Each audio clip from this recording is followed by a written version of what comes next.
అందరికీ నమస్కారం. నేను రమ. ఈ రోజు మనతో ఉన్నారు ప్రముఖ ఆధ్యాత్మికవేత్త, జ్యోతిష పండితులు, దత్తాత్రేయ గణపతి ఉపాసకులు మరియు అమ్మవారి సేవకులు బ్రహ్మశ్రీ మురళీధర్ శర్మ గురుగారు ఉన్నారు. మాట్లాడదాం. నమస్కారం గురుగారు. మహాదేవ శ్రీమాత్రే నమః. గురుగారు, జూన్ నెల నుంచి గురు మార్పు రాబోతుంది. మరి గురు మార్పు ఎలాంటి ప్రభావం చూపిస్తుంది? ముఖ్యంగా ద్వాదశ రాశుల వారందరికీ కూడా ఏ రాశుల వారికి కొంచెం మంచిగా ఉంది, ఏ రాశుల వారికి ఏదైనా ఇబ్బంది ఉంది, అలాంటి పరిహారాలు చేసుకోవాలి? తప్పకుండా అమ్మా. ముందుగా ప్రేక్షకులకు అందరికీ కూడా మొట్టమొదటిసారిగా అని కాదు కానీ, ఎందుకంటే చాలా మంది ఇవాళ రేపు ఈ యొక్క సోషల్ మీడియాను టార్గెట్గా చేసుకొని కావచ్చును. సోషల్ మీడియాలో చాలా మంది తెలుసో తెలియకనో వారికి ఉండేటువంటి జ్ఞానంతో మాట్లాడుతున్నారు, చెప్తూ ఉన్నారు. ఏది ఏమైనా గురువు అతిచారంతో మారడం లేదు. గురువు అనేటువంటి గ్రహము చాలా అద్భుతంగా సంవత్సరానికి ఒకసారి మారేటువంటి సందర్భాలలో మార్పు అనేటువంటి జరుగుతుంది. చాలా మంది అతిచారంతో గురువు మార్పు జరుగుతుంది అని చెప్పి మొన్న ఈ మధ్యలో వీడియోలు కూడా రిలీజ్ చేయడం జరిగింది. కానీ అతిచారం కాదది. ప్రతిసారి గురువు మారేటువంటిది, ప్రతి సంవత్సరం మారుతూ ఉంటాడు. అతిచారం ఉన్నది. ఎప్పుడు అతిచారం ఉన్నది మనకు అంటే సుమారుగా నవంబర్లో అతిచారం ఉన్నది.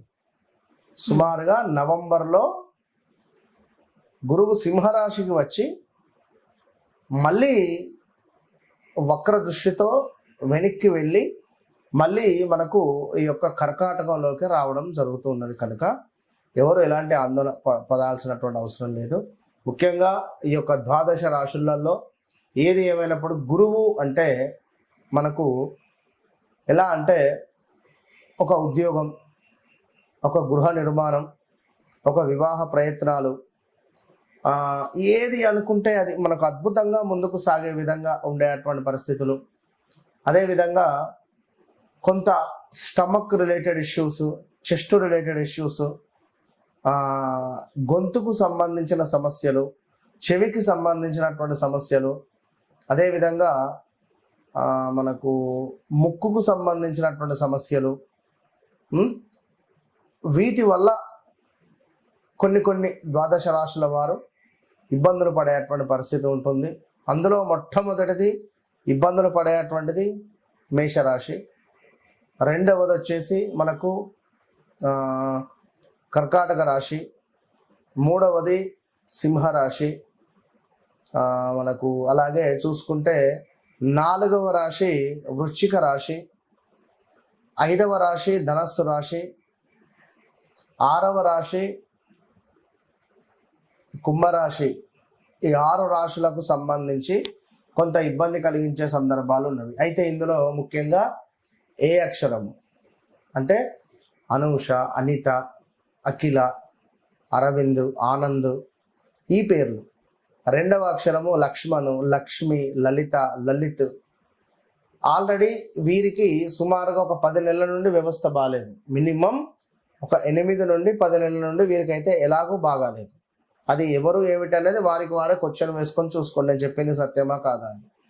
రెండో విషయం ఏమిటి మనకు చూసుకుంటే వా, వి, ఊ, వే అక్షరాలు కూడా బాగాలేదు.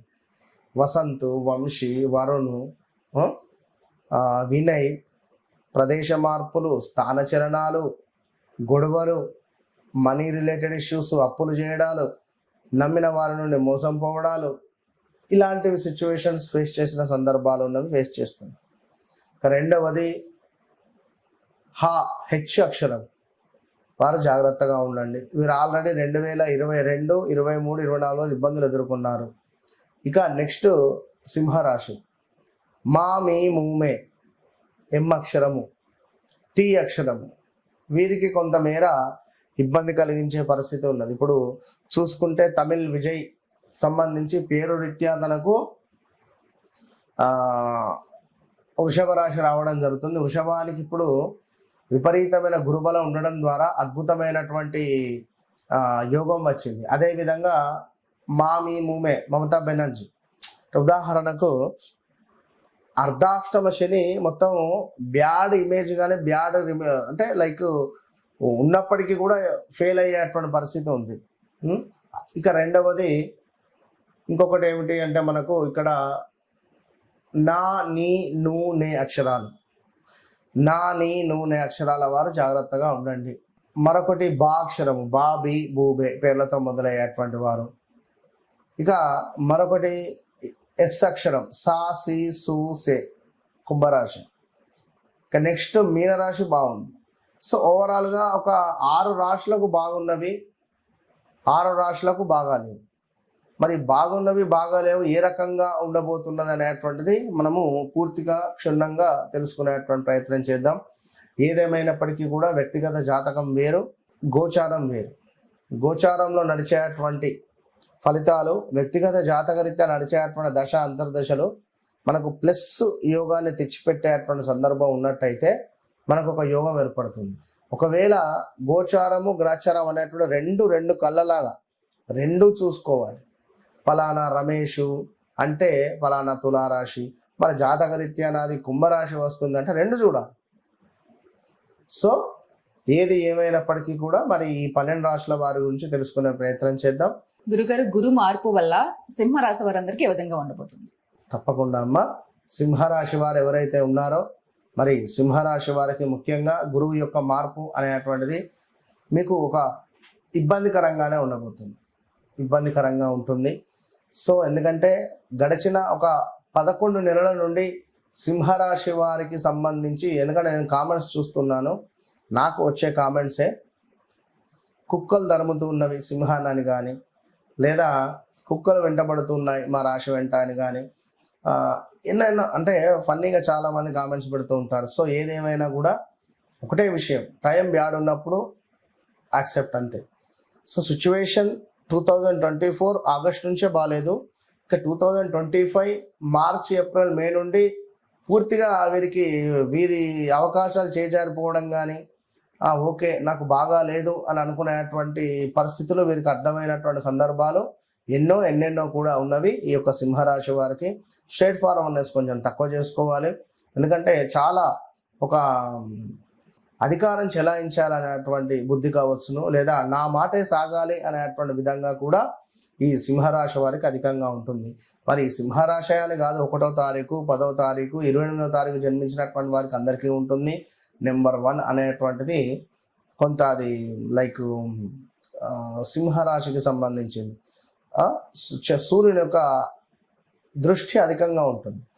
కొందరు ఏమిటి బయటికి చూపిస్తారు, కొందరు మనసులో ఉంచుకొని మాటల రూపకంగా చూపిస్తారు. మొత్తం మీద ఏదైనా ఒక అహంభావం అనేటువంటిది ఈజీగా కనబడుతుంది. సో నెంబర్ 1 వారికి నెంబర్ 8 మైనస్. సో శనివారం ఎలాంటి శుభకార్యాలు చేయొద్దు, 8వ తారీఖు కూడా చేయకూడదు. మరి అలాంటి సింహరాశి వారికి మరి ఇప్పుడు చూసుకున్నట్టయితే కొంతమేర స్థాన చలనాలు, పదవిహీనత, స్త్రీ మూలక లేదా పురుష మూలక కొన్ని ఇష్యూస్ ఫేస్ చేసేటువంటి పరిస్థితులు ఉన్నవి. అదేవిధంగా గృహ మార్పులు, ఆదాయానికి మించినటువంటి వ్యయము, బంధు మరణ వార్త కావచ్చును, స్థాన భ్రంశము, ధన నాశనము, నమ్మినటువంటి వారి నుండి మోసపూరితమైనటువంటి వాతావరణము, కొంతమేర అనారోగ్య సమస్యలు, వీరి యొక్క తండ్రికి అనారోగ్య సమస్యలు వచ్చే పరిస్థితి ఉంది. గృహములో గొడవలు ఏర్పడే పరిస్థితులు ఉన్నాయి తరచూ కూడా, అనూహ్య అవరోధాలు, ఇలా ఎన్నెన్నో కూడా ఇబ్బందులు అధిగమించేటువంటి ప్రయత్నం చేసుకోండి సింహరాశి వారు. ఇంకా చాలా విషయాలు ఉన్నాయి కానీ సమయం లేదు. సో ఏది ఏమైనప్పటికీ కూడా మీ వ్యక్తిగత జాతకరీత్యా నడిచేటువంటి దశ అంతర్దశలు ఎవరు అనేటువంటిది మీరు చెక్ చేసుకొని, మనకు యోగకారకుడు ఎవరు, బాధకారకుడు ఎవరు, ఇవన్నీ కూడా మనం చూసుకొని ముందుకు వెళ్ళడం ద్వారా మంచి ఫలితాలు మాత్రం ఉంటుంది. సో సింహరాశి వారు తప్పకుండా కూడా సూర్యుని ఆరాధన చేసుకోండి, విష్ణు సహస్రనామాలు చదువుకోండి. సరే.